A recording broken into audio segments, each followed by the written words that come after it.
He talked about wanting a jobs bill on his desk, and he also reminded the American public about how much they felt in tax relief because of some of his policies. That's right. He did not get applause from many Republicans on that, right? But he's absolutely right. In the first year, there were a lot of tax relief for the middle class, for seniors and others. After the speech, the yeses jumped to 71%, and the noes decreased to 27%. So obviously, the president's made some impact there. Another question we asked: will the president succeed in improving the economy? 67% of people said yes. Will he succeed in creating jobs? 59% said yes. Jobs must be our #1 focus in 2010, and that's why I'm calling for a new jobs bill tonight.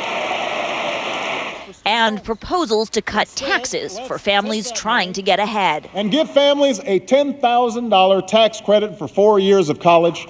Clarence Dass is a Republican. And the one thing I saw from him was concreteness. And I was happy about that. So you wanted immediate action and concrete proposals. Yeah, and I think he delivered on that. I think the first thing is that he treated us like adults. He said there's a lot of problems and we need to face up to them, and then he started to lay out various ways to do that. He didn't sugarcoat it. He didn't say, you know, everything's good and it's getting better. He said we've got real problems and we've got to face them. So I give him high marks for being forthright and honest and for grappling with the economy. I thought it was a spectacular speech.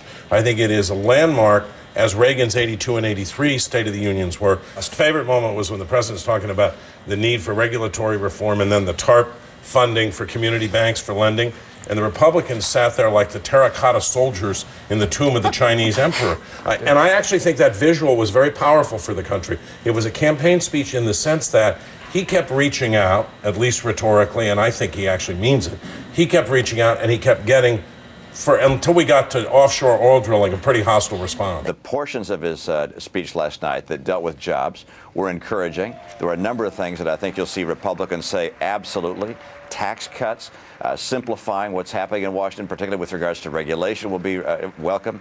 The decision to build additional nuclear power plants, to drill for coal for oil and gas, those are all very positive things. In previewing the speech, you said about the president, quote, if he does show humility and does try to find common ground, there are Republicans who will sign up for that. He showed humility. He said he didn't explain health care reform well enough. He said some of his political setbacks were deserved. He talks about tax cuts for families, small businesses, on capital gains, about nuclear energy, area for common ground.